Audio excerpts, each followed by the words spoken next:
The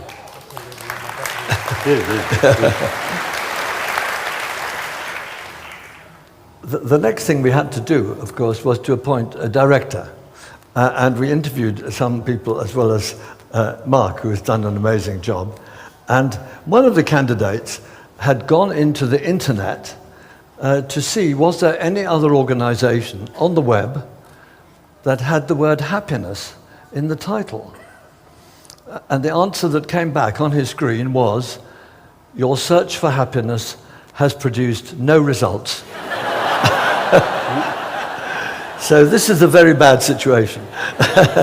And in a sense, it's why we founded Action for Happiness, because in our view, the mark of a good society is that people are enjoying their lives, feeling fulfilled, feeling happy. As few as possible are in despair or distress. And that, of course, is the great 18th century in the West, the great 18th century Enlightenment idea, which we think of as the founding principle of the modern Western world that took us from superstition into a more rational set of goals.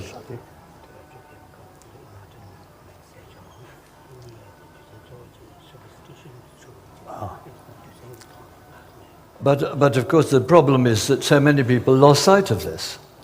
And that's why we founded Action for Happiness, to see if we could help to create a happier society. So what we ask all our members, and there are a lot of our members out here, who have taken a pledge to try to create a happier world as far as they can, and especially to produce as little misery as they can in the world. And I suppose there are two aspects to that. I mean, one is how we can achieve happiness in ourselves, and the other is how we can create happiness for others. They're not totally different, but I wondered if we could start with the first, the more personal, heartfelt aspect of how we can develop. So I would like to ask you, how can we have more inner peace? How can we have more peace in our hearts? Basically, peace means, I think, no disturbances, no danger. That ultimately related with our own sort of mental attitude. The mental attitude, some kind of peaceful, calm. Even surrounding things, not like that. You can maintain peace of mind. If your own mental attitude much disturbed, a lot of stress, a lot of fear, distrust, then best facility there will not get peace of mind. So that shows the ultimate source of peace of mind is within ourselves. Of course, in some, I think the person who not yet gain inner strength, then external environment really makes big differences. But once through training, familiarize, you see, certain inner strength, you see, gain, then external or say the environment will not much differences or like that. So now the question is, how to bring inner peace through darkness, even danger coming there, some animal, you see, even danger just next step, but so long is not fear, I mean, not see that, then they sleep peacefully.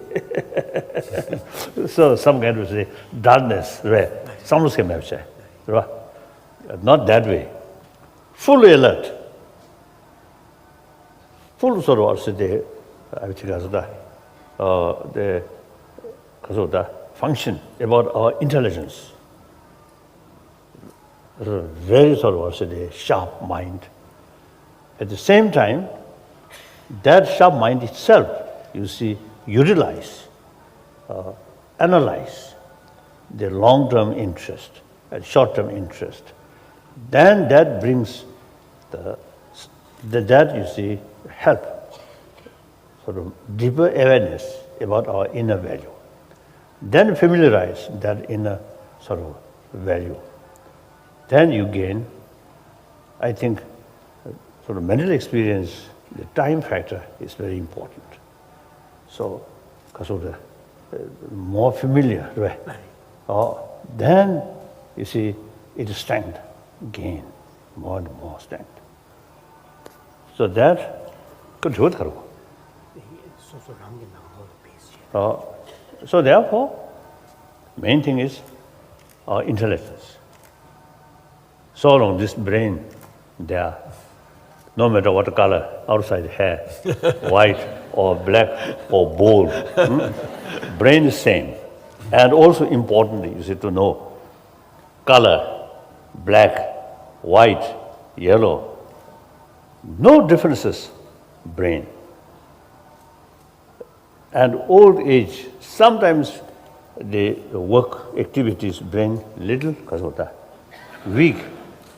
But that also, from young age, you see, utilize our sort of intelligence, maximum way, even physical getting older, your mind still remain fresh or sharp.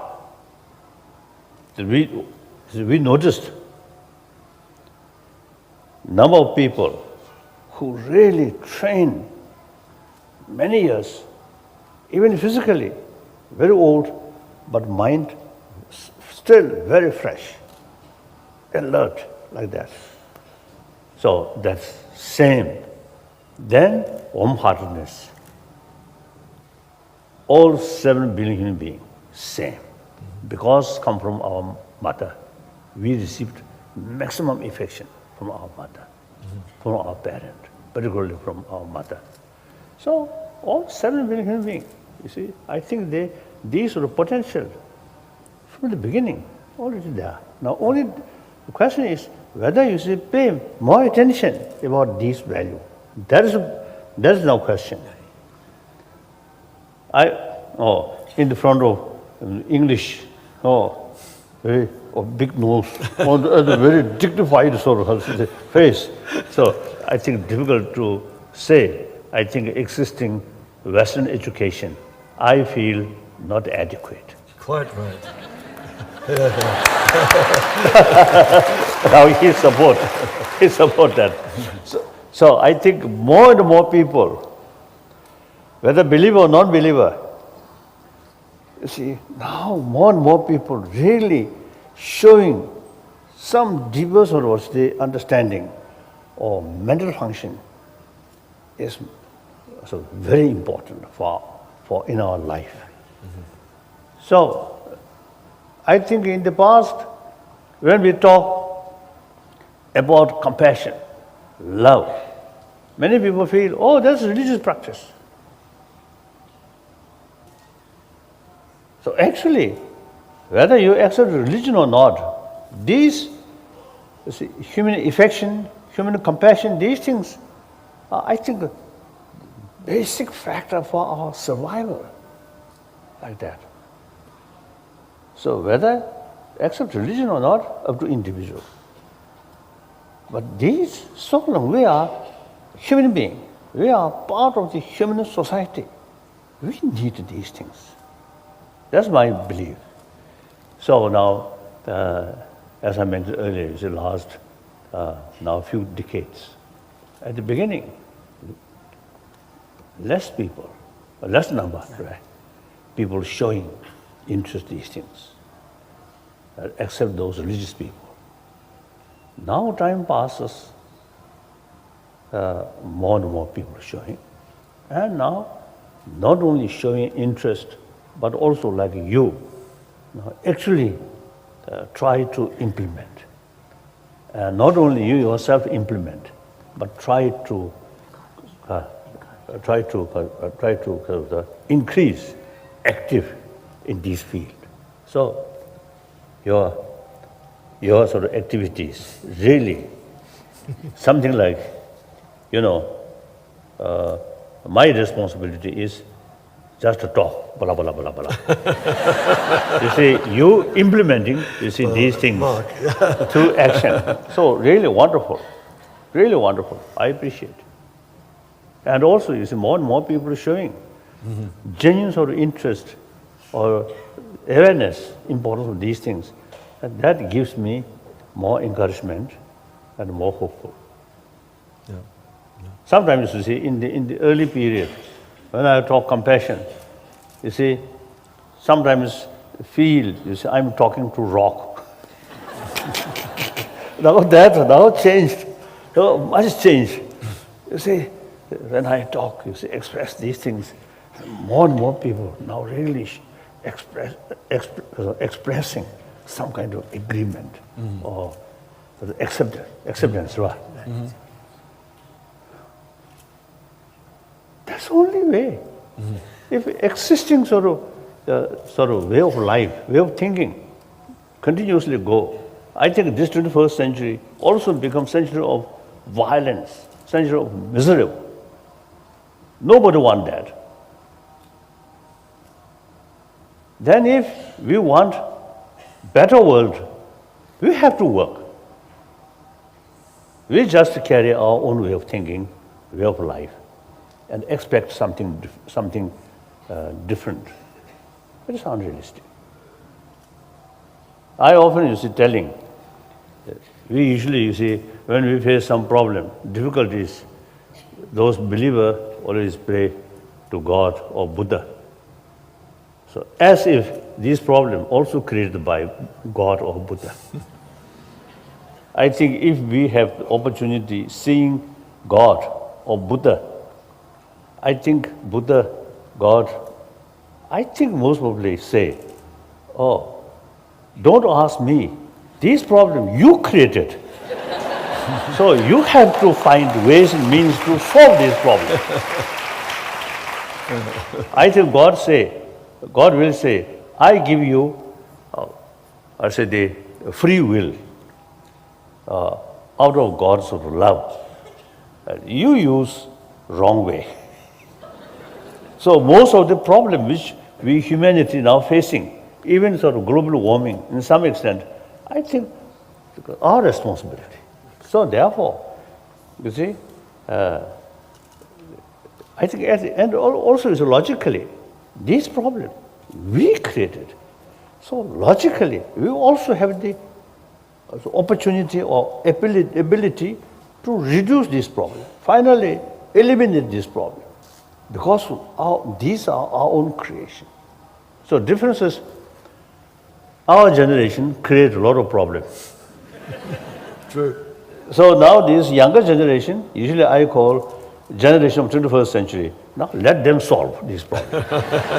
We now relax. Excellent. That's the differences. Otherwise, human problem must be solved by a human being. That's so. You see, your sort of today, ideas and your sort of activities is really wonderful. Well, thank you. I wondered if I could ask you, can I ask you a personal question? Oh, yes. You had many difficulties in life. We even hear them outside. How do you manage to stay so cheerful? For example, yes, I mean, many people would like to have some automatic method to lift their spirits if they feel down or something bad happens. Have you got some automatic method like that? Or do we have to get up at 3 o'clock in the morning? I think, you see, difficulties or circumstances which usually, you see, getting frustration or anger, that is the best period to implement your practice. So, if you have some sort of experience, then it's more difficult.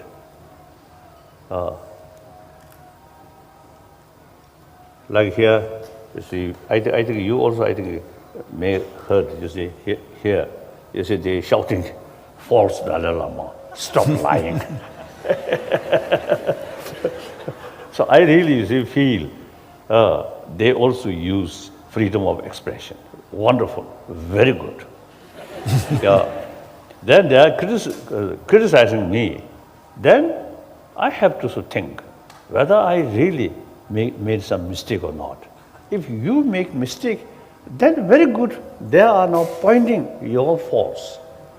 If you did not haven't made mistake, then feel sort of pity or sense of concern of their how ignorance. You see, their anger. You see, no proper reason. So then that develop more sense of concern, sense of compassion. So like that. So then you see there was one Tibetan sort of master, you see, who expressed, if you face some criticism, then you think, fortunately they not hit me, not beating me, just criticism. Oh, wonderful, thank you. Then some beating you, then think, oh, not kill me, wonderful, just beat. And if they kill you, then finished.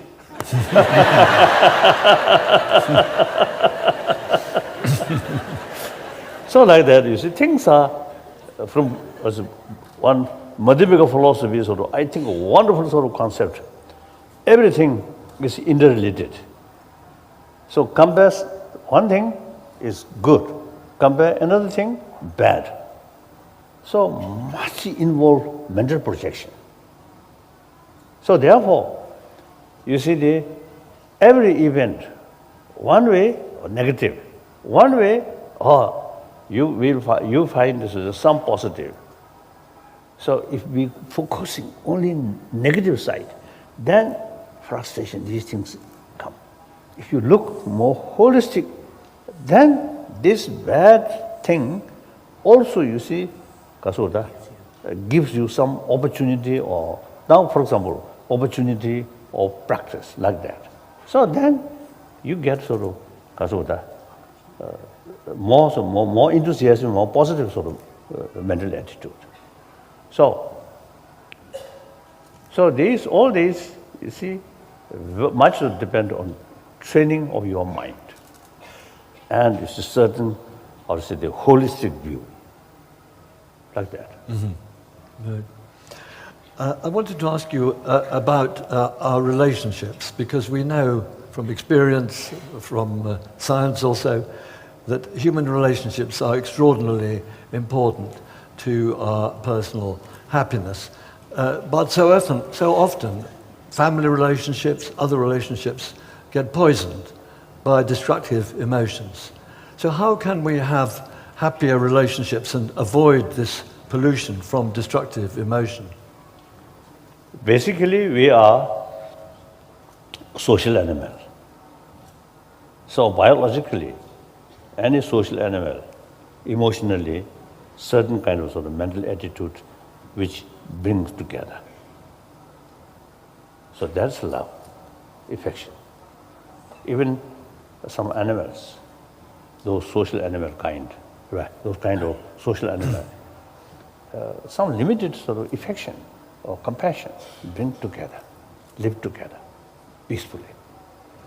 So we are social animal. Then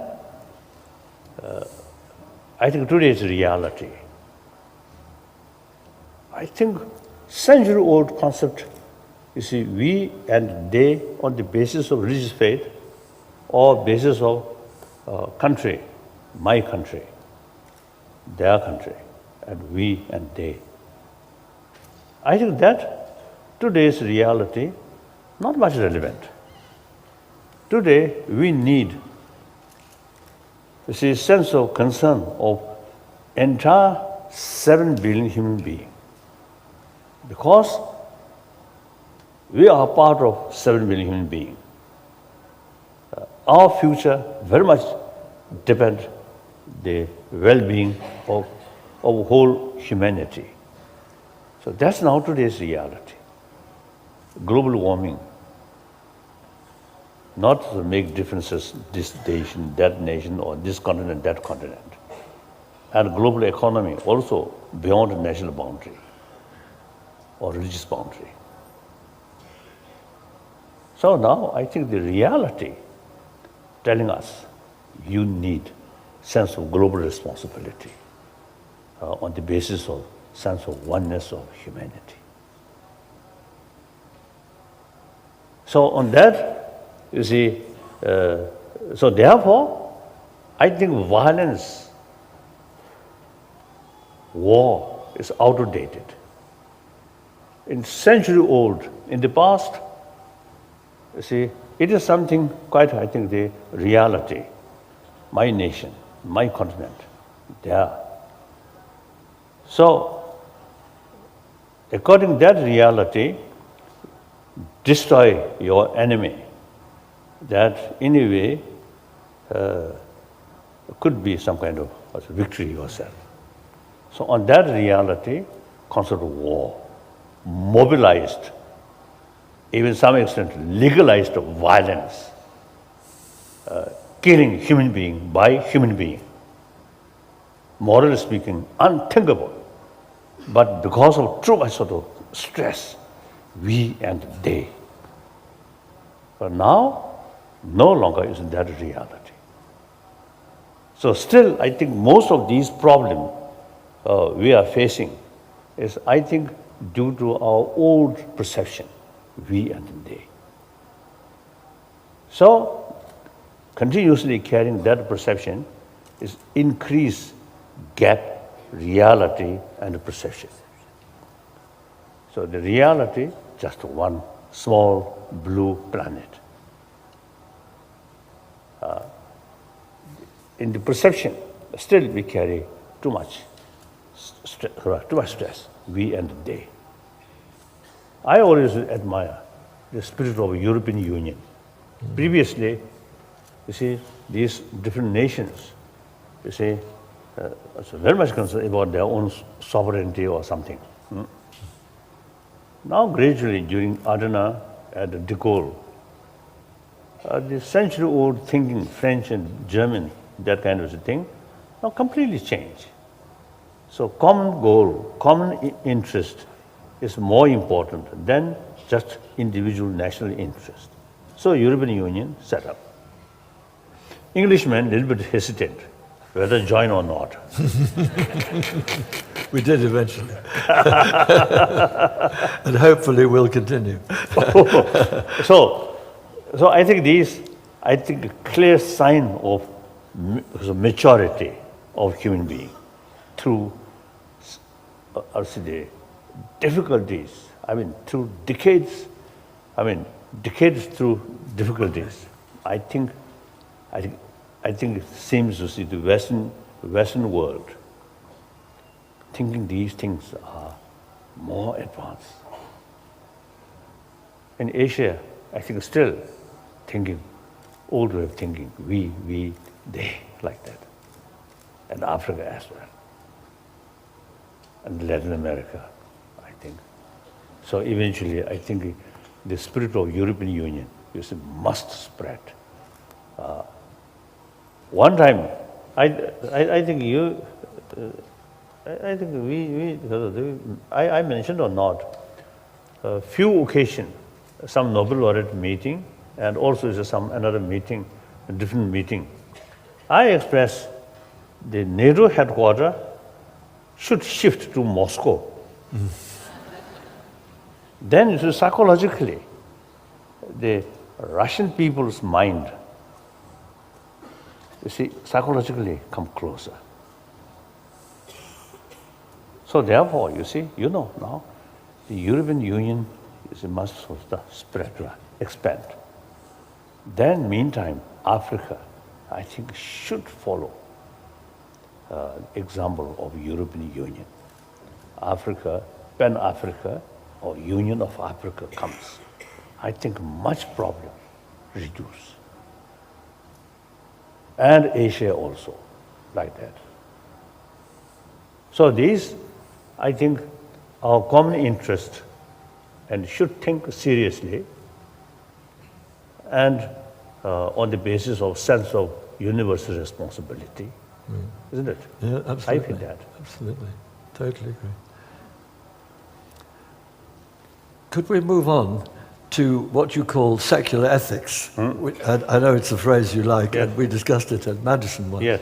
And by it, I think you mean that the way we behave to each other, the principles, should be based on human need, and they don't require a religious justification, even though, of course, many religions come up with the same principles.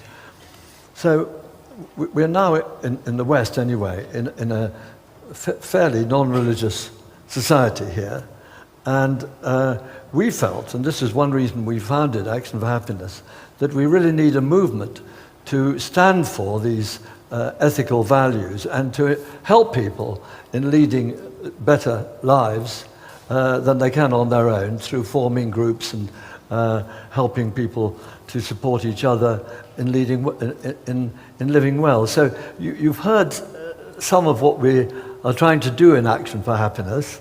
I think it's your first exposure. I think we'd love to hear, how you think a movement like ours can represent secular ethics and whether we're doing it the right way. If you, whatever impression you had of the course and what Mark is talking about, because that's what we're really trying to launch off today. Any moral principle or any sort of the practice of love, compassion, based on religious faith, then there is sort of boundary or limitation. So this problem, worldwide problem of humanity. So among humanity, I saw in some report, out of 7 billion, over 1 billion non-believer.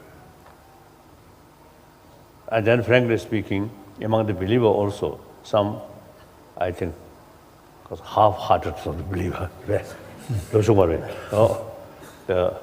When they are happy, a good mood in the church, seems very religious-minded.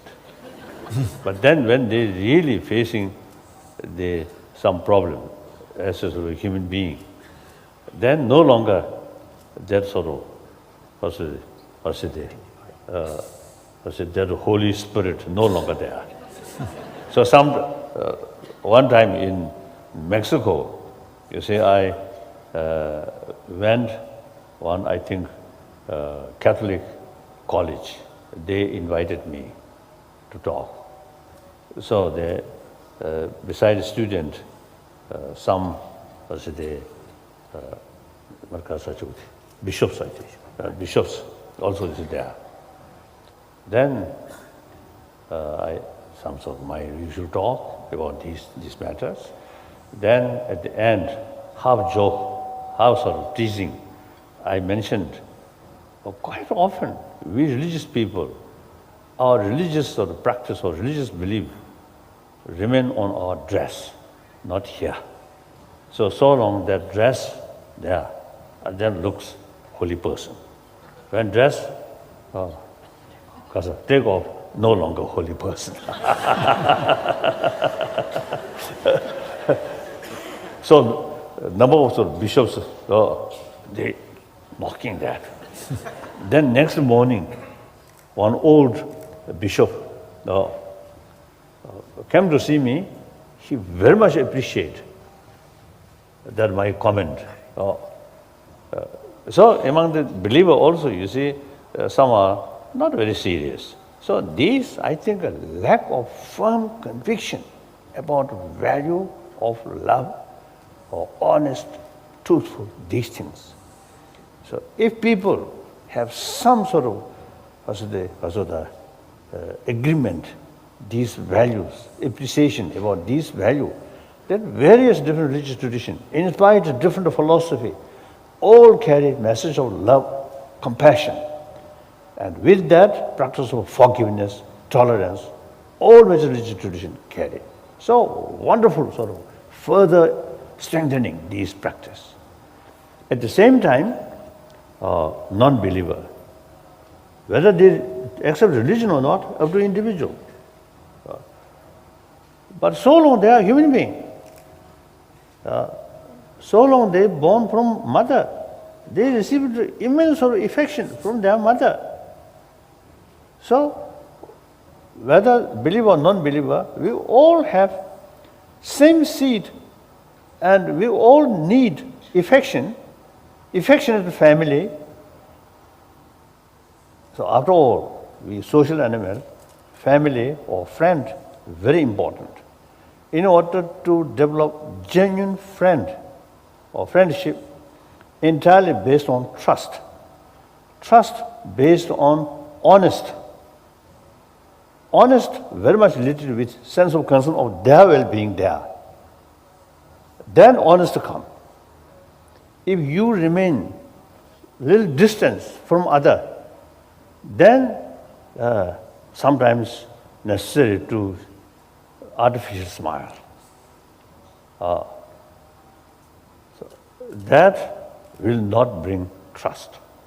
Without trust, how can bring friendship?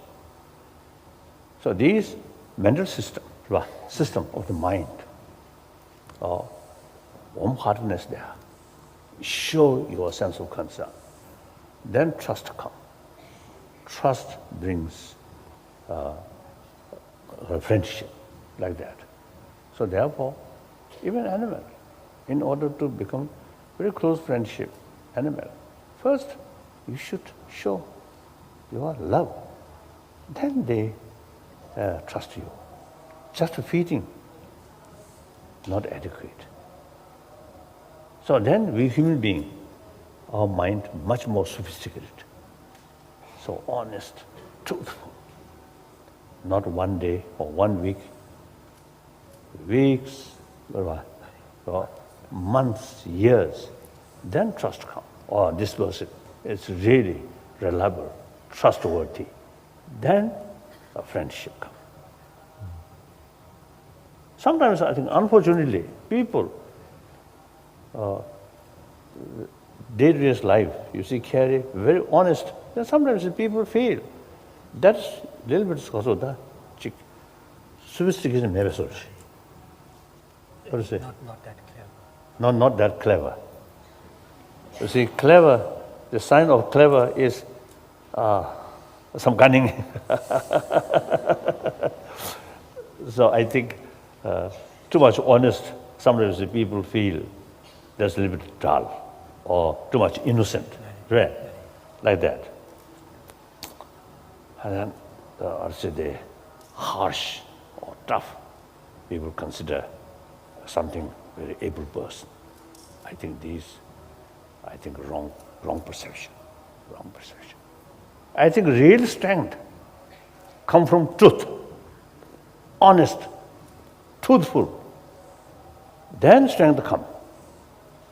Telling lie, beautiful lie, or cheating, or pretension. One day, sooner or later, people lost faith. So honest, truthful, transparent. I think the source of trust, basis of trust. I feel like that. So my own experience, now 80-year-old, I think except when I study seriously, study with reluctance, out of fear, some kind of threat from my tutor, then sometimes even I tell a little bit lie to my teacher. Then 9 years with the Chinese communist. So I have to tell some lies here. 59, after I came to India, I telling some, when I met some Chinese, I always telling them, March 59, I left Lhasa. Then April, March, I reached India. Then actually, I liberated my sort of pretension or some little lie. Now, since then, I carry honest, truthful, quite frank, like that. So that brings me the insight free.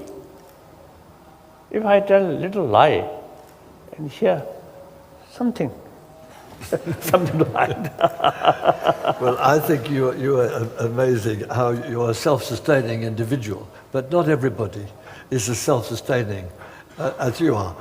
And I'd like to pursue the organization question, because you talk a great deal about the values and how people should behave. But if we think back to the days when most people were religious, the way that they learnt to behave was by going frequently to church. Yes. And meeting with other people who were expressing the same moral views and reinforcing each other. So making it easier to live well by meeting regularly with people who have the same views, and it raises your aspirations, it gives you some inner strength, uplifts you, inspires you. Do you think that there is a problem in the modern Western world that we don't have organizations to promote secular ethics in that way? We have great teachers, but we don't have organizations. And do you think that Action for Happiness could be an organization that helped to perform that kind of role? That's really what we're trying to do. But I'd love to know, how you think it can be done successfully. I say your work, you initiated using this kind of sort of the new pattern, right? A new movement. It's wonderful. So now, I think you start in England. So more, I think this movement, at least in Great Britain, you see, try to, in different sort of area, try to sort of expand. Yep. Then this eventually should be international organization. Exactly. Yes. Then at least in European countries, and as I mentioned earlier, Africa and some other country. I think from various sort of corner, this kind of movement now coming is really, I think, really hopeful sign. One single person, one single organization is difficult to change whole humanity. So different part of the world, different field, different profession, I think aiming same goal, try to build happy world. The different profession, education, or even economist, you see, goal should be happier world. So their immediate sort of responsibility is try to reduce this gap between the poor. Then technology, engineer, they also, you see, aiming not to produce weapon, not to produce some sort of more violent nature, even toy, not violent nature. And then scientists, of course, very important.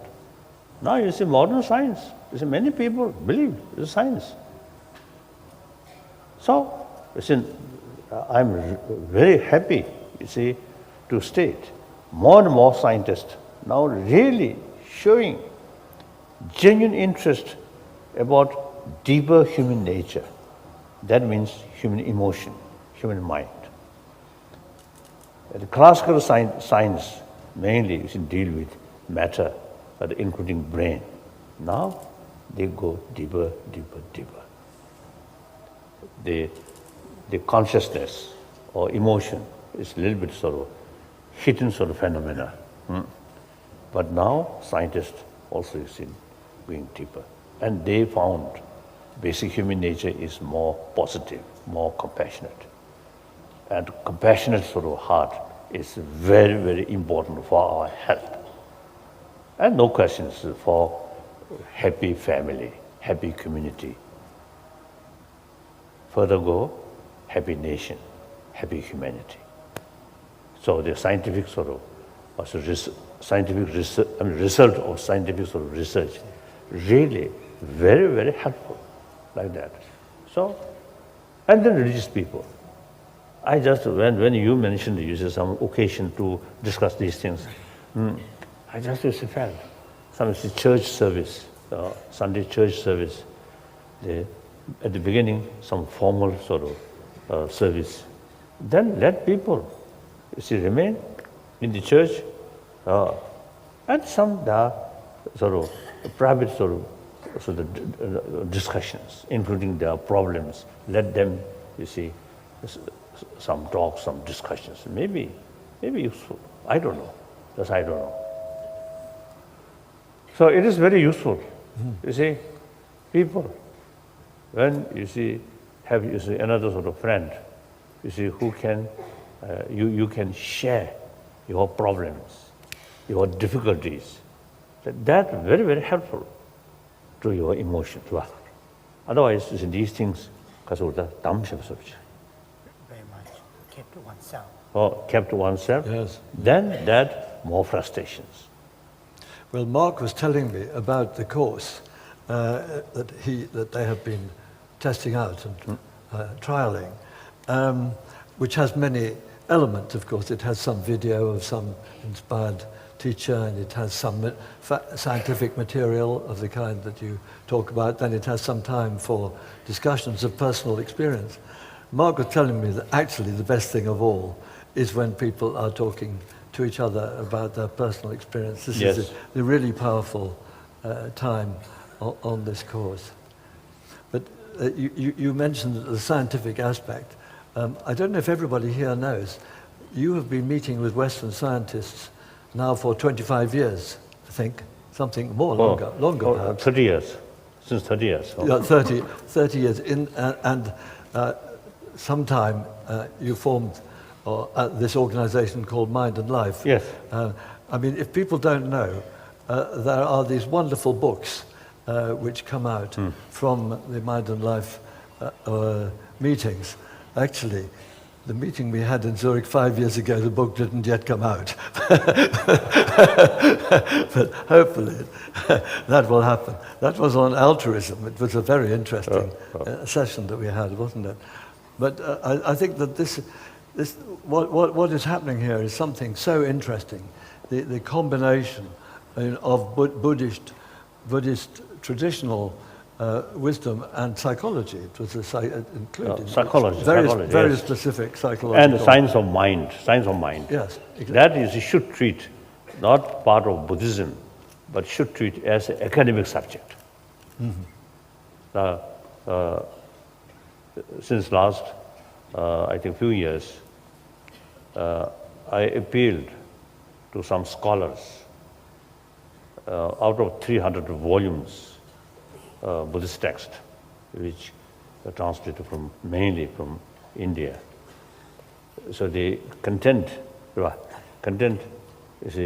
we can divide 3 parts. First part, science, particularly science of mind. That should consider as a subject of academic. Then second part, philosophy. Here, like certain philosophical views, very similar that of quantum physics. So one time, few years ago, in Delhi, one India's physicist, nuclear physicist, his name Raja Ramana. Now he no longer. He told me he found in Nagarjuna's writing the concept of quantum physics he found there. So he, as an Indian, he feels very proud. The quantum physics in the world, something new. In India, 2,000 years ago, already developed is that concept. So these are, philosophical part. Then some philosophical part directly linked with Buddhism. So then third part, religion. That's for Buddhist. But the first part, science, is universal.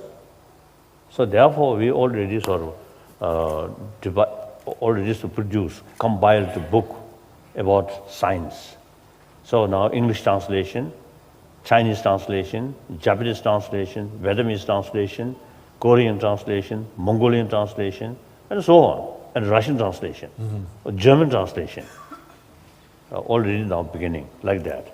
So therefore, you see, these eventually, hopefully, should be available in academic sort of academic institution.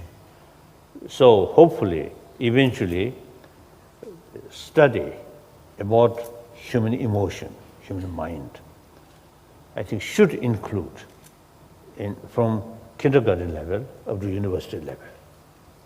I think this is a young sort of student. If you ask, do you prefer their mother's smile face or a little bit of a negative face?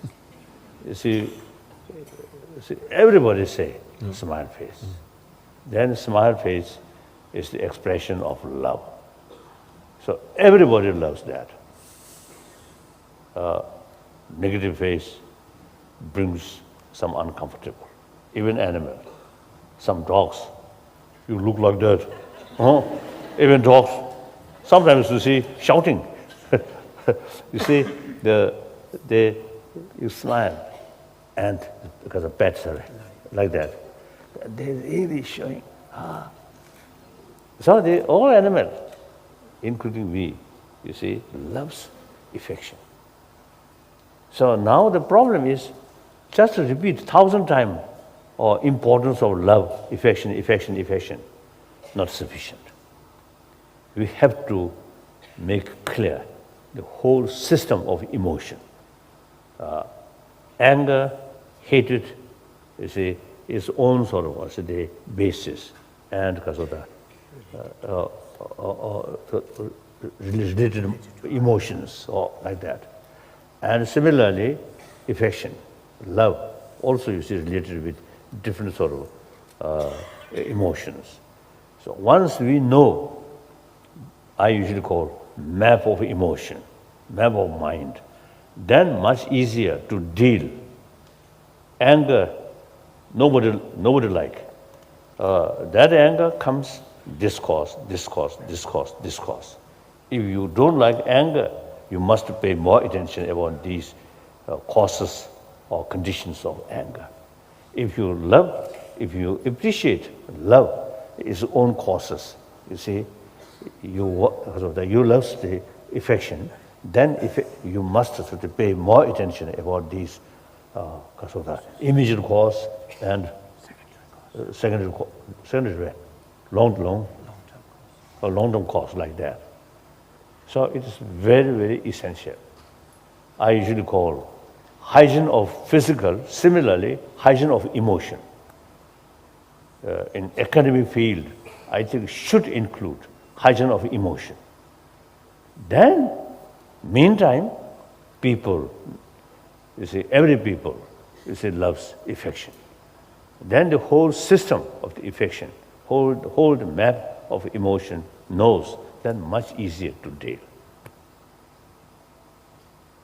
This is from kindergarten level up to university level, I think.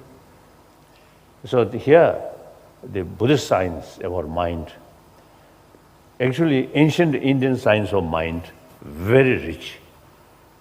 But in India, I think not much preserved these things. I think except one few individuals.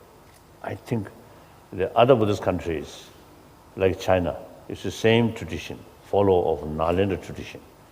But not much pay attention about rigorous study. Only with Tibetan, over 1,000 years. You see, we really pay much attention for seriously study. At least 20, 30 years, seriously study. So I really feel now time come, some of our information, which is something relevant to today's world and useful to people.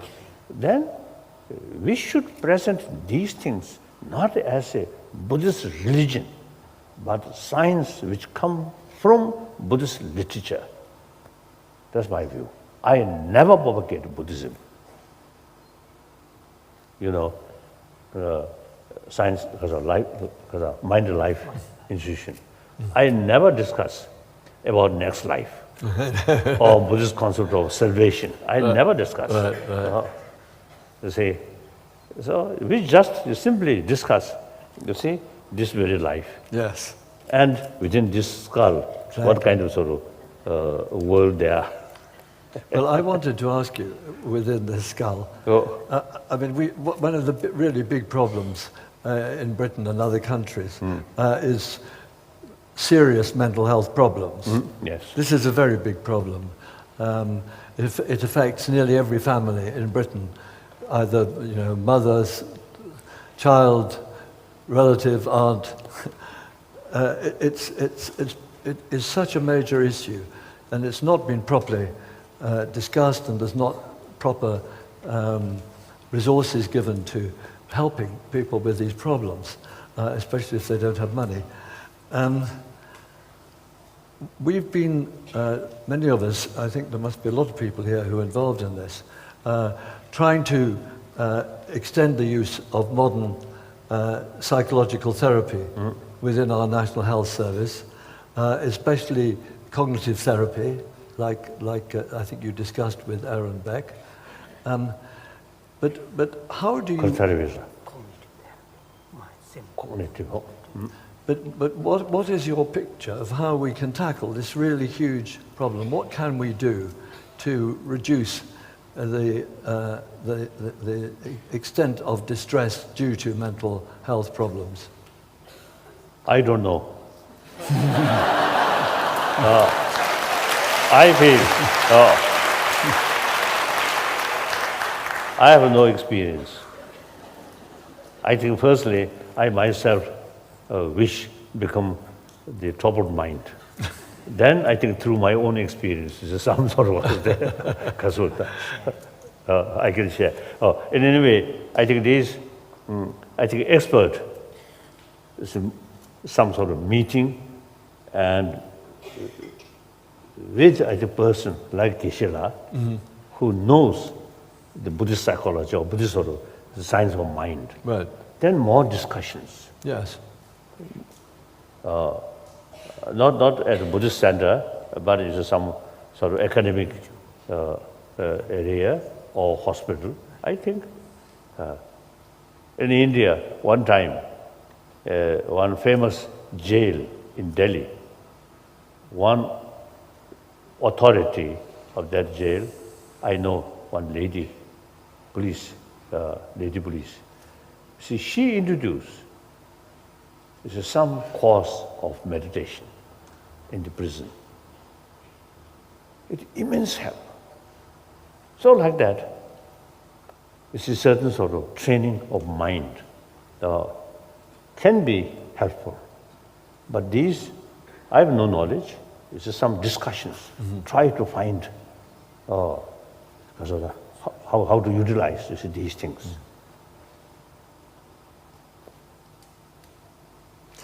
Could I come back to some of your personal experience? We're always told that feeling gratitude is very important. So what do you feel most grateful for just at the moment? So,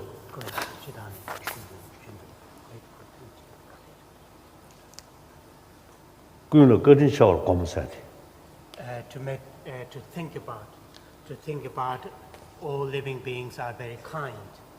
That thinking is very helpful to generate gratitude.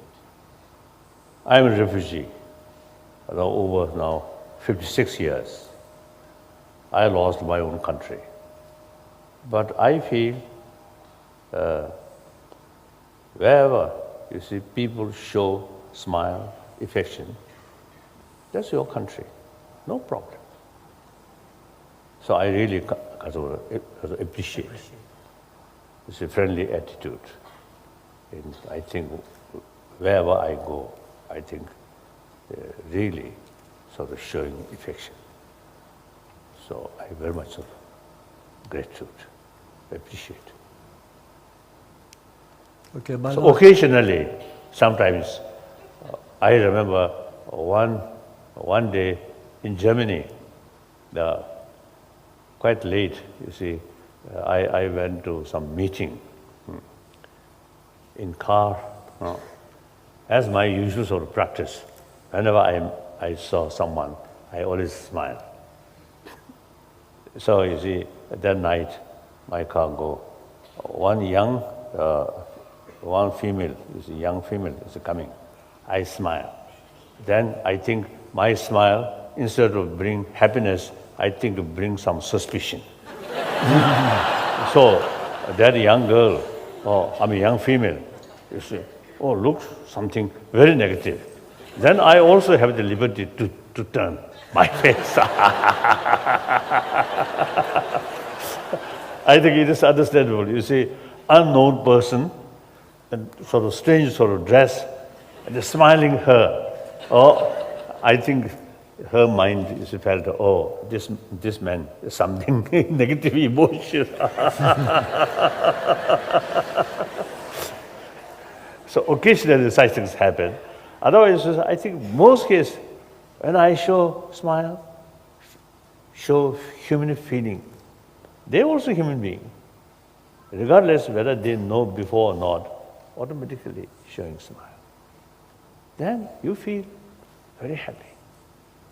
Really, very happy. Like that. I want to ask you one last question. So I think I think you, the with you, I think sometimes it's better to see human smiling face rather than meditation or visualize wrathful deity.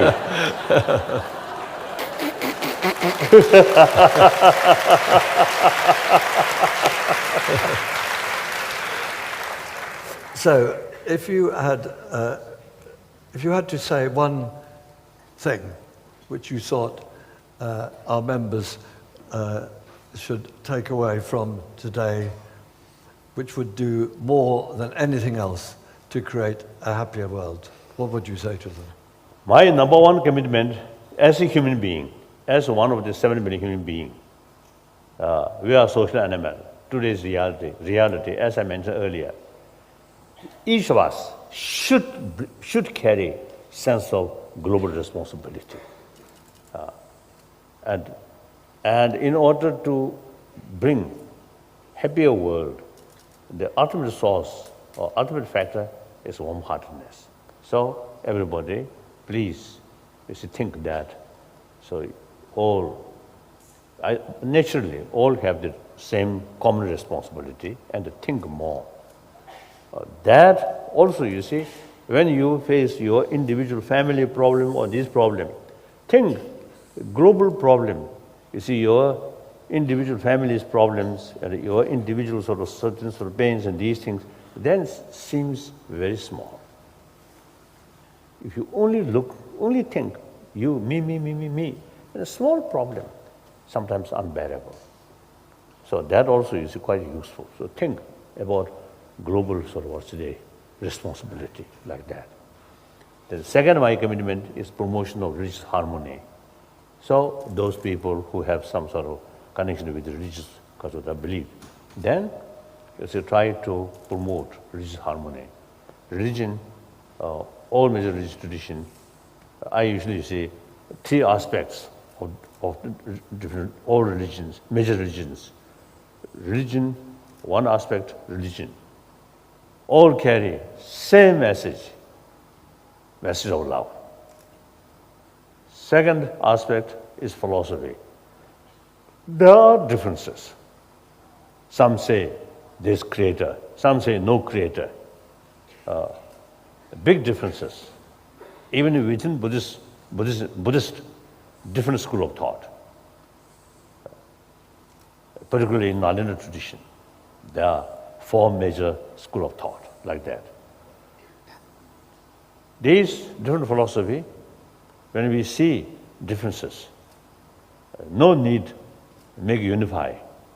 Leave it and look what is the purpose of this different philosophy. Then same, all different philosophy, method to promote practice of love. Like different food, same purpose to give nourish your body.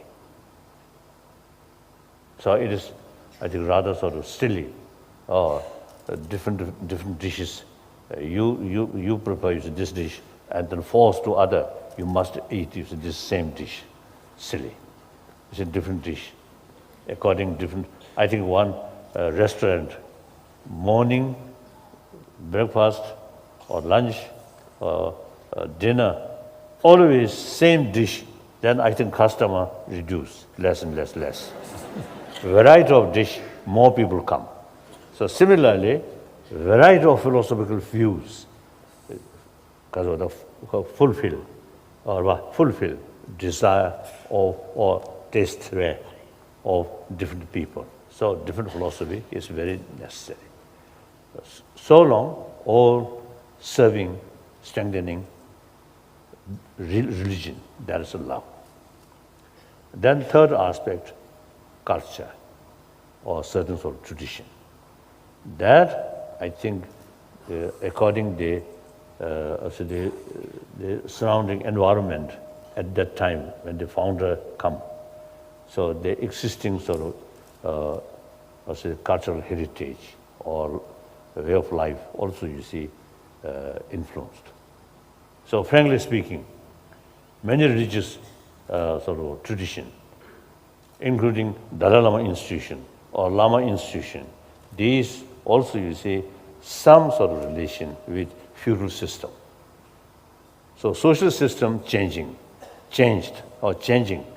So some of these, third part of the practice is from time to time, we have to change. So that's my view. So please think. And then another my sort of commitment or my responsibility is regarding Tibet. So as far as political responsibility is concerned, I totally retired.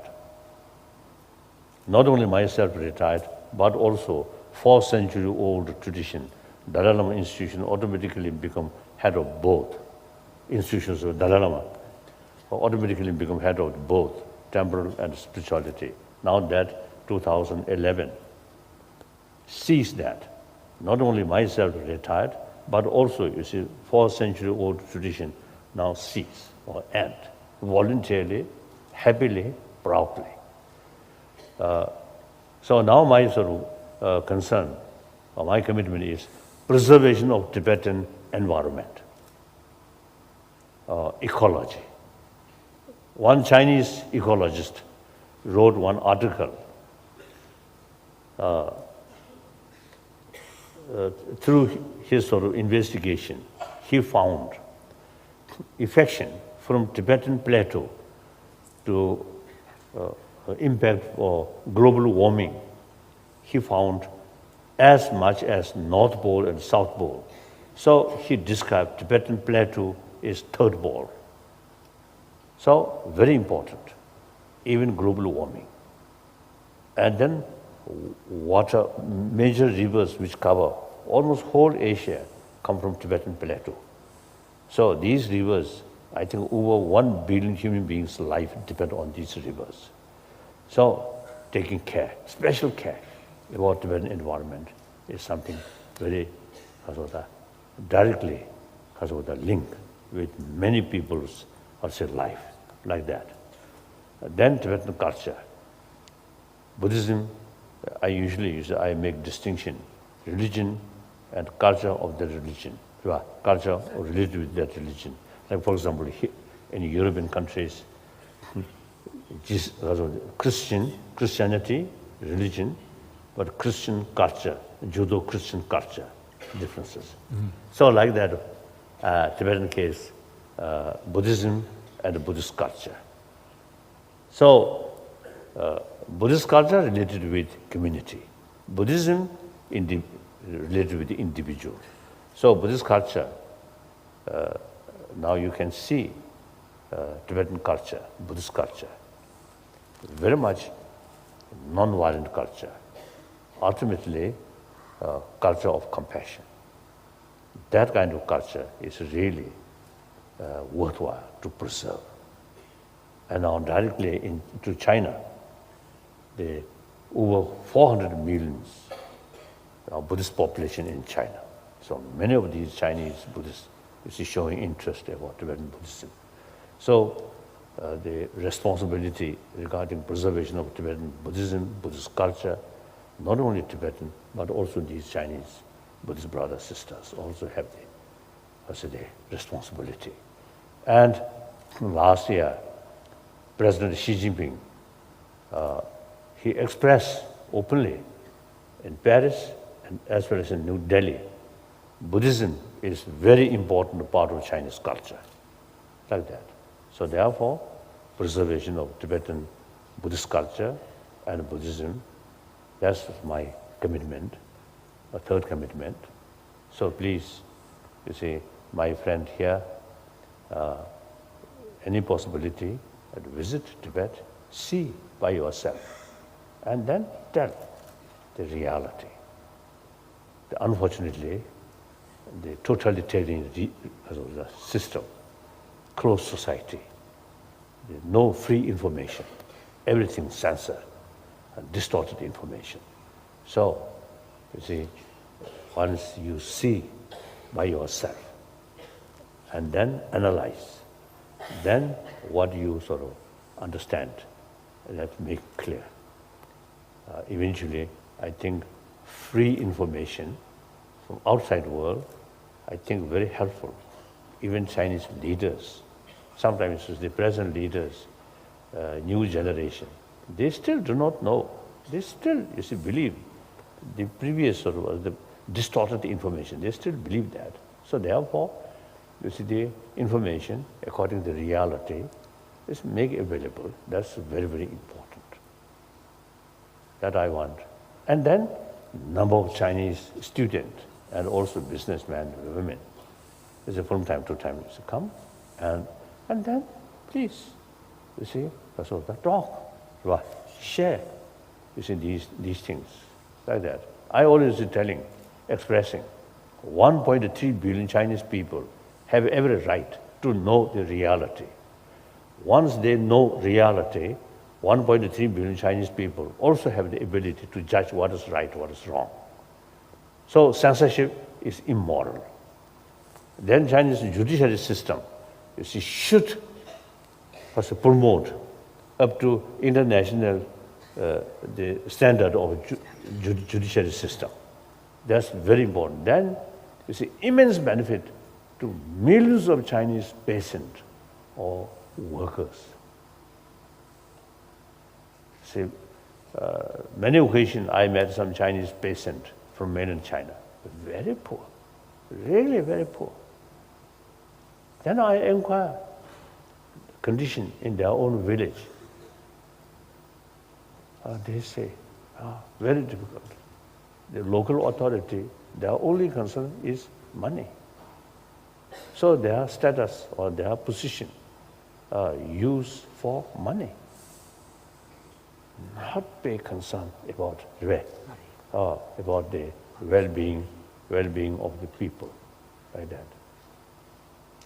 So, judiciary system. Fortunately, the President Xi Jinping also now, from time to time, repeating importance of legal system like that. So, thank you very much. So, ultimately, thank you. Well, thank you. I wanted to say, obviously, we should be giving the course on exploring what matters to the Chinese leaders, shouldn't we?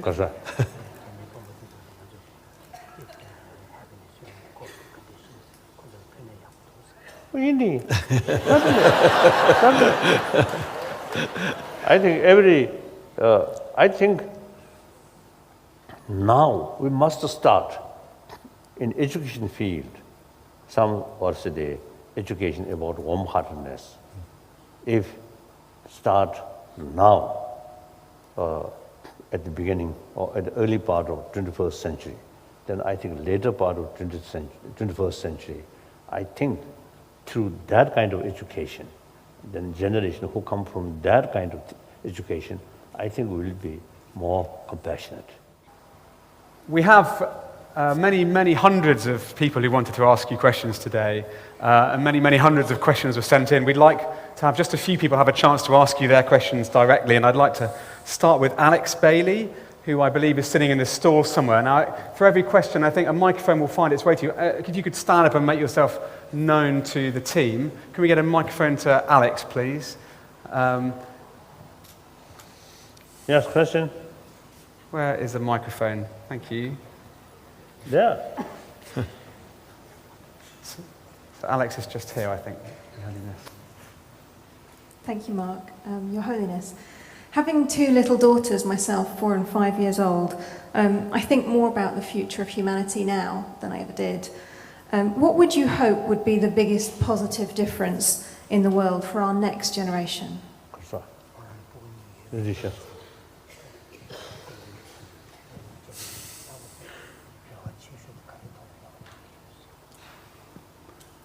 On top of the human nature is more loving kindness biologically there. Now education, you see, should help that. So the education not only oriented, not only matter of the materialistic sort of phenomena on these things, but the inner values. That I think the children, I think you know, when I met these children, very honest, very truthful. They really have this sort of, I think, very fresh, basic human good value, still very fresh. Some scientists, Richard Davidson, you see, once you see show, sort of one picture, one demonstrated, one sort of cartoon showed to very infant sort of children, I think a few months old, language not yet developed. You see, one cartoon, 2 young children played together, showing affection. Another cartoon, you see, this is a negative attitude. When the first cartoon show the child smiling, showing, express happiness. The second cartoon show a little bit of negative attitude. So that indicate basic human nature, more closer to the compassion or compassionate nature. So that I think really precious. So now education must help to maintain that, to be enhanced. And then also the biological factor, compassion, is limited. I think oriented about others' attitude. So that compassion towards only your friend. So now that compassion as a seed, then human intelligence, education, then further sort of promote that sort of compassion oriented about others' attitude. Now that, beyond that, no matter what their attitude, but still, even your enemy, their sort of attitude towards you is negative. But doesn't matter, but still these people also have this sort of right to deserve our affection. So keep affection towards your enemy. There's real possibility today's enemy become a very good friend. If because of negative attitude, you also showing negative attitude, then no possibility to change today's enemy become good friend. No. So therefore, education help the further promotion, the biased compassion become unbiased compassion. That animal cannot do. Only we human being, because of this intelligence. So education, you see, not only is helping the sustain of these positive emotion, but also further increase or expand like that. That's my view. Excellent. So this is not adequate at the moment. We have to work Thank you. Next. We have another question on a slightly different theme from Racine Betteridge, who's also, I think, in the stall. So, Racine, if you could stand up and make yourself known. Where are we seeing someone? Is Racine here? Over here. So, can we get a microphone to this lady over here? And thank you, Alex, for your question. Alex is actually a member of the Brighton Action for Happiness group, which now has 1,500 members and is doing wonderful things in Brighton. Let's take Racine's question, please. Thank you, Mark. Your Holiness, I have a simple question, but I imagine probably not a simple answer, and that is, should we ever show our anger? Kosa.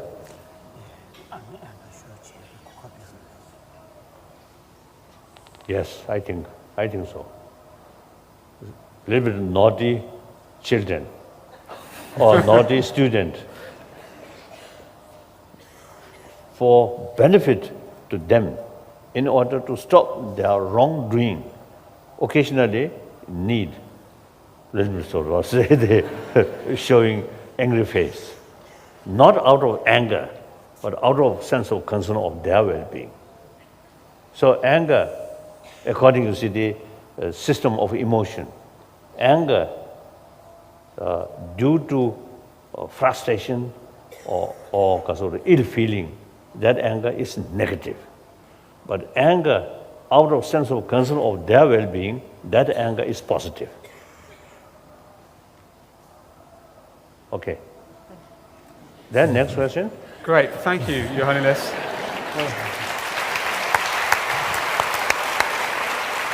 Our next question is from Mike Dixon, who I believe is in the Royal Circle. So if Mike would like to make himself known. Where are you, Mike? Mike is at the back over here. A question from up at the top right here, Your Holiness. Hello. I was just going to ask, why are so many rich people unhappy?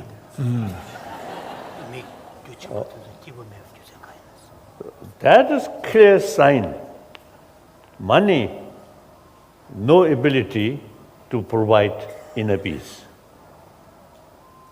I think I often is telling, when person mood become bad and unhappy, and try to sort of get some kind of positive attitude, with hoping that you see kiss your ring, diamond ring. No sign of affection. When a small dog, when you really feel very sad, showing your sad face to that dog, and then you see you really showing your sort of closeness feeling. The dog might lick on your face. So they have limited sort of ability to show affection to you. So therefore, some of my friends, billionaire, very rich, but as a human being, in deep inside, too much stress, too much worry, fear, like that. So this is clear indication. Material value, no ability, no possibility to provide us inner peace. Only a compassionate mind, your own mind, is the real answer to reduce anxiety or stress. Next question. Thank you. The next question is from Isabel Sebastian, who I believe is in the stalls as well. So Isabel, if you're here, would you please stand up and make yourself known? Where are we? Isabel's over here, on the left-hand side. There's a microphone coming to you. Thank you, Mark. Your Holiness, my question is, how can we transcend the idea of the selfish gene? And how do we inspire others to do so, especially business leaders, investors, and shareholders? Thank you.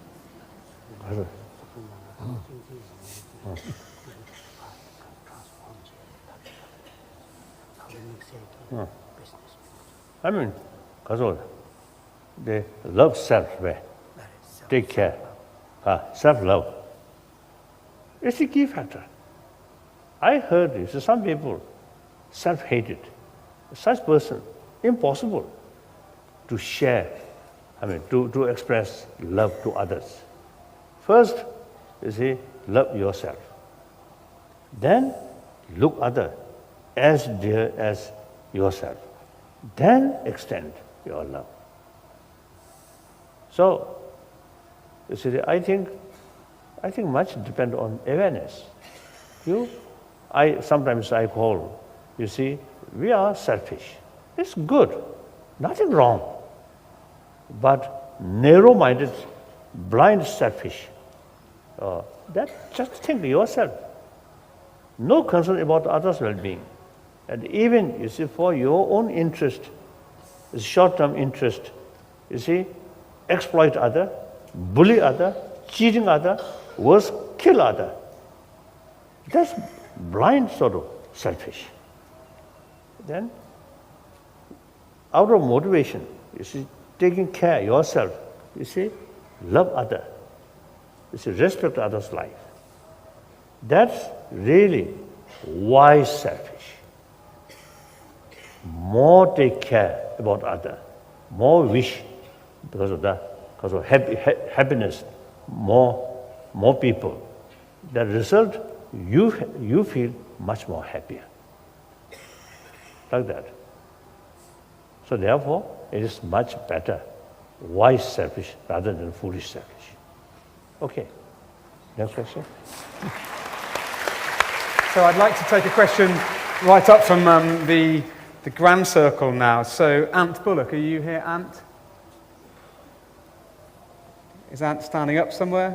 Do we have a microphone for Ant, please? Thank you. So, Your Holiness, he's right up at the top here. Can you wave again, Ant?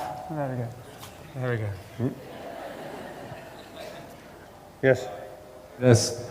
I just had, the question was, if there was one thing that we, each of us, could do for our happiness following this, what would you recommend we do?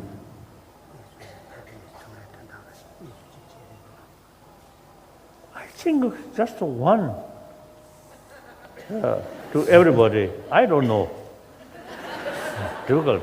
But generally speaking, we all appreciate love, affection. So in order to receive more love, affection from other, first you show affection to other.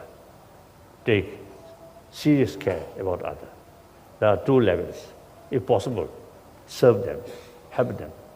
If not possible that, restrain harming other. So that's the basis to receive affection from other. Then I think the sadness is in different causes. So accordingly, certain sort of way to overcome that is utilize your intelligence and analyze the situation. So variety of causes. So I think the remedy also variety according to different circumstances. So I think here Buddha stated, you are your own master. So you have to find proper way to reduce this anxiety or worry. Like that. Then next. You're getting through these very quickly, Your Holiness. The next question is from Sonia Antle, who's in the Royal Circles. So Sonia, can you stand up and make yourself known? Where's Sonia? Can you see Sonia anywhere? Ah, she's over here. Yes. Your Holiness, how do you deal with real difficulty and loss in your life?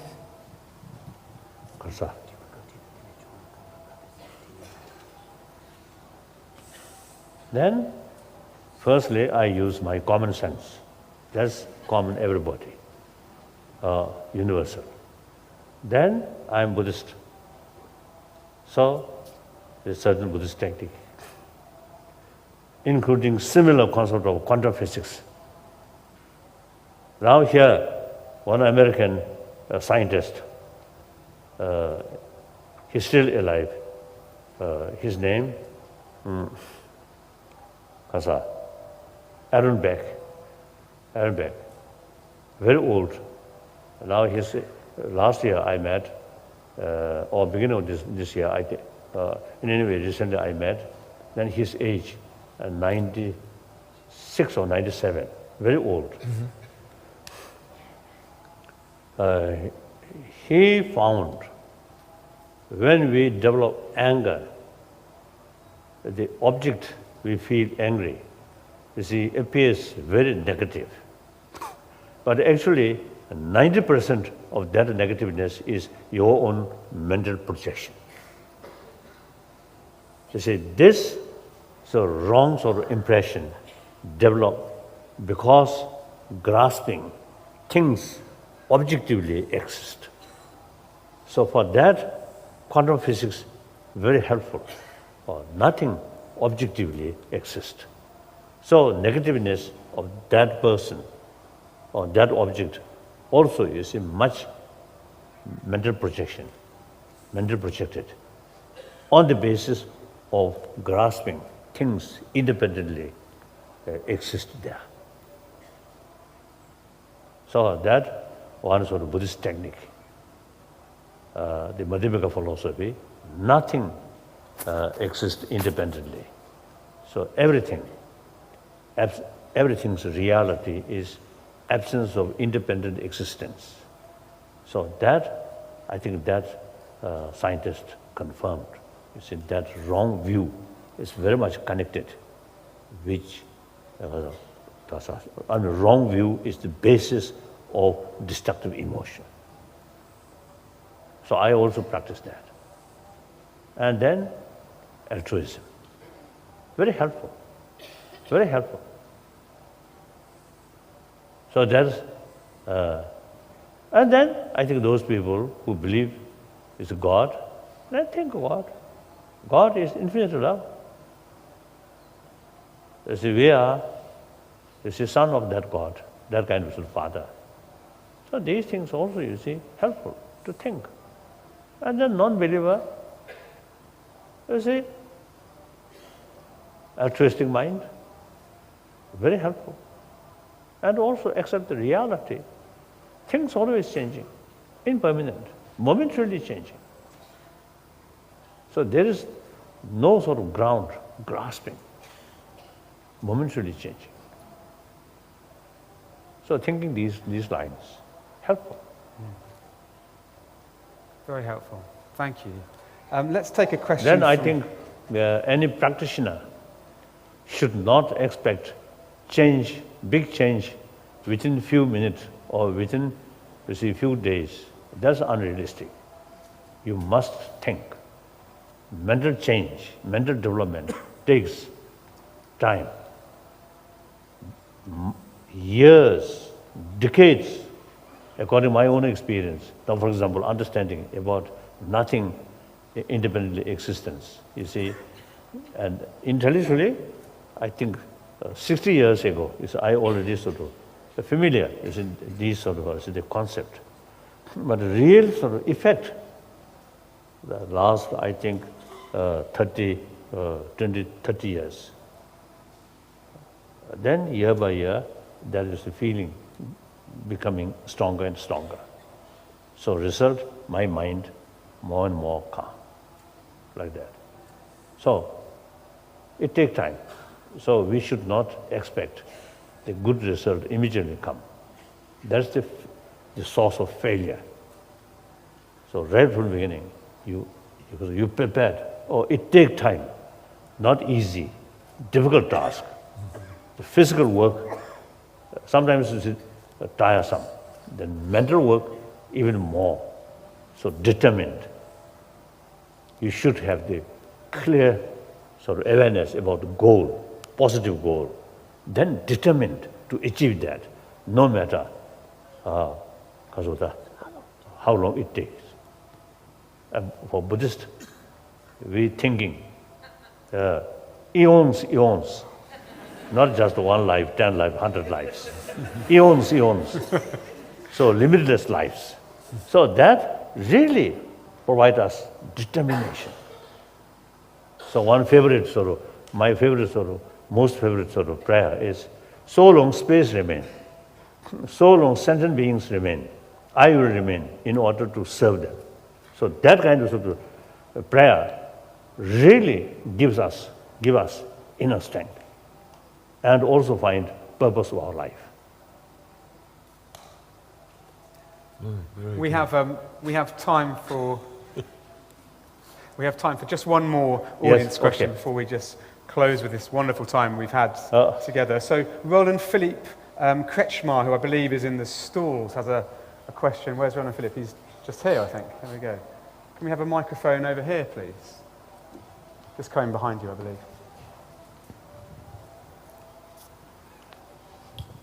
Thank you. Your Holiness, with the current immigration crisis and the increasing racism spreading across Europe, in what way can we best contribute to create more happiness and well-being among all levels and members of society? Of course, firstly, affection.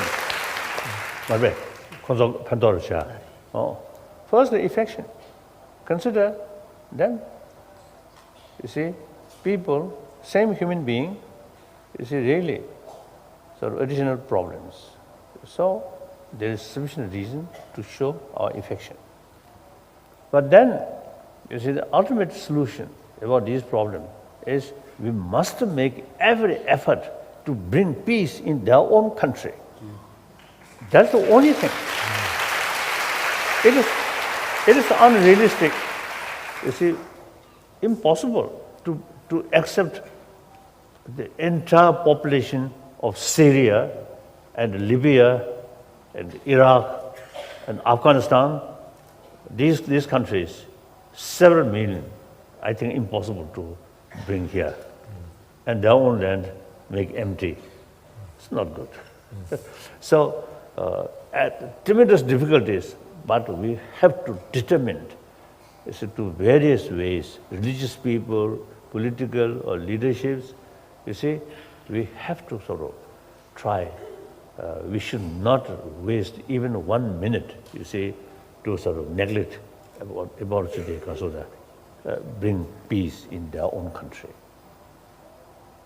So this is not easy, but we have to think, including prayer.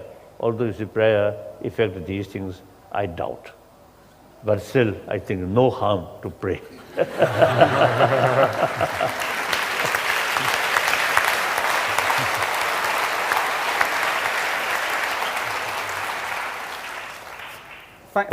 Thank you to everyone who's asked His Holiness a question.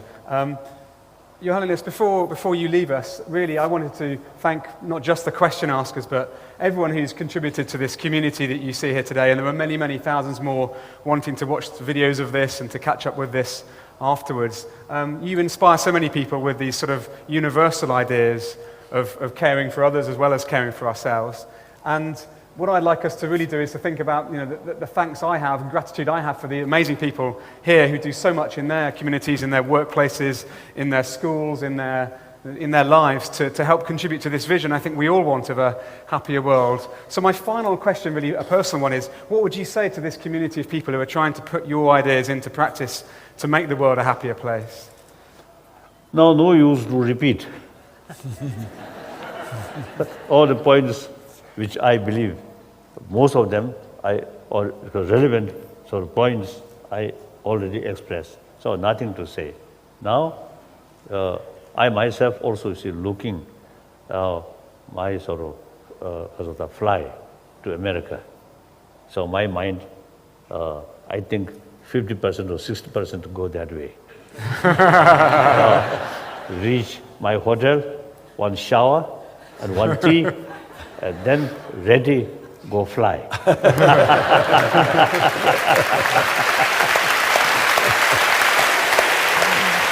Thank you. Of course, the last word, I really appreciate all your showing interest and thinking deeper way and implement as much as you can. I really appreciate. Thank you very much. Thank you. Thank you so much. That was wonderful. Thank you so much. Brother.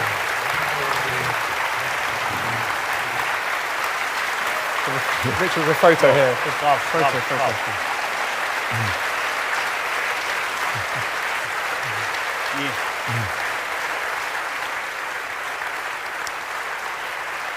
Oh, Thank you. thank you very much. Thank you.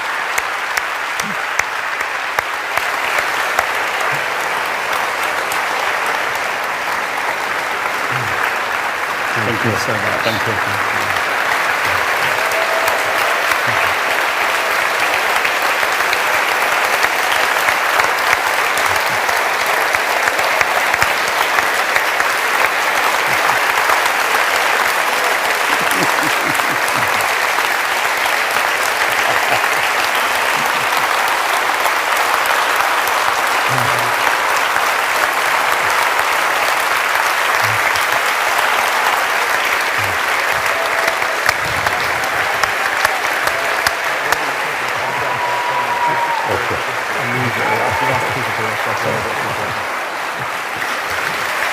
Thank you.